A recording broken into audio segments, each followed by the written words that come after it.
Hey everybody, we are looking at one of the new Bolivian Rams I bought, and we are looking at it in my 29 miscellaneous. So for the first time in a long time, I'm able to say that we've actually made a change to this tank. Trying to think back to when the last time I did anything different to this tank, and that was when the rubber lip pleco that had been in here died, and I replaced it with a clown pleco, and that's why I had to kind of think about it. That almost doesn't even really seem like really making a change or adding a fish.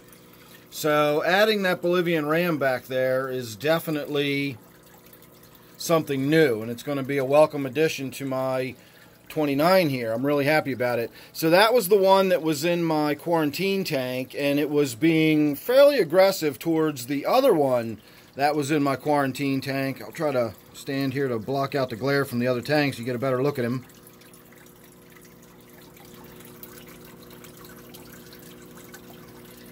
So I'm really happy about this one.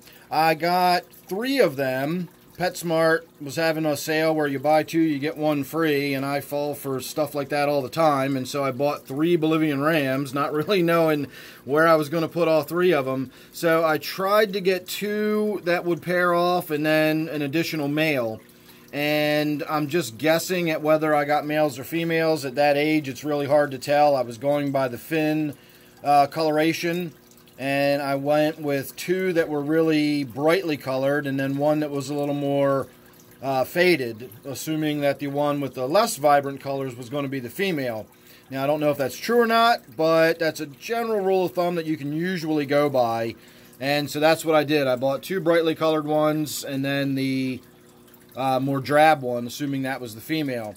So the 1 brightly colored one went into my open-topped office tank, where I absolutely love it. I was having some problems originally with the rainbow shark that I have in that tank, but I rehomed the shark into my 125-gallon tank I have down here, where I'm really happy with that too. I wish I'd done that a long time ago. Now that it's in there, it's really doing well in that tank. It looks fantastic. It just fits in perfectly, so really glad I did that. And it also lets that ram in my office tank just sort of do its thing. It's going to be sort of the main feature fish in that tank now, which makes me really happy. And now, here in this 29, we're going to have another one. And then, hopefully, the one that is still remaining in my quarantine tank, that was the one that was being bullied by this one. I did put some live plants in the quarantine tank in hopes that it would give it a little more shelter and a little more place to hide. So now that it's in there by itself, well, there's a couple of guppies in there, but they don't bother it. Now that it's not being harassed by this Bolivian Ram, I'm hoping it'll kind of snap back. It looked kind of peaked. Its colors were really washed out. It was really thin, and it did not look like it was doing well when I separated them. So hopefully that one will come around and do okay. And this one, of course, already looks good. It's only been in the tank for, I don't know, 15 minutes now, and you can already see the way it's just making itself right at home. It's checking the tank out, it's investigating its new neighbors, it's looking for food. I'm interested to see whether it's going to want to try to get in that cichlid stone. I don't know if you can tell or not, but there's already a clown loach in there. I mean a zebra loach in there sticking his little nose out.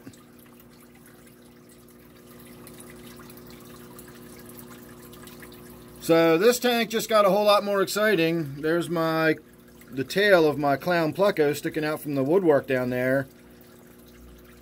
So the loaches have tons of personality, and if you've got any experience with Bolivian Rams, which I do, I had Bolivian Rams years ago, and I don't really know why when they died off I never replaced them because they're really cool fish, which is what I was getting ready to say. If you've got any experience with Bolivian Rams, you know that they've got probably the most personality per square inch in the fish kingdom. They are just enormous personalities.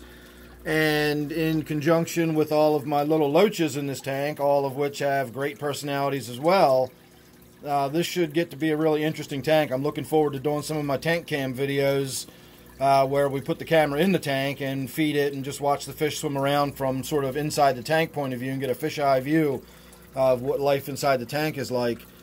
So, welcome addition here. You can see how bold they are. It was displaying to that tetra, even though that tetra is not really a threat to it. It doesn't know that.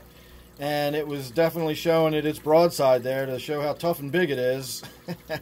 So again, just absolutely tons of personality in these little fish, but they're not aggressive. I'm not worried about it being aggressive with any of the other fish in this tank. That's not an issue at all. But it's also not going to be shy. They're very bold and very outgoing. They're very curious.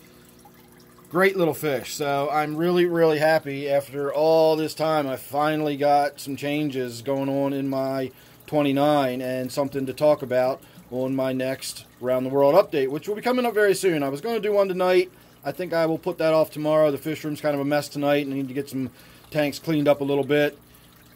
Get the floor vacuumed, get some stuff out of the way so I don't trip and kill myself when I'm trying to walk around the room. And then maybe tomorrow we'll do the Around the World update. So make sure you're subscribed, and then that way you won't miss it or anything else I've got coming up. And don't forget, of course, this one is my 29 miscellaneous, and we always begin my Around the World updates on this tank. So if you do subscribe, you'll get to see this tank again in the very near future. So thanks for watching this one. I'll see you real soon in the next one.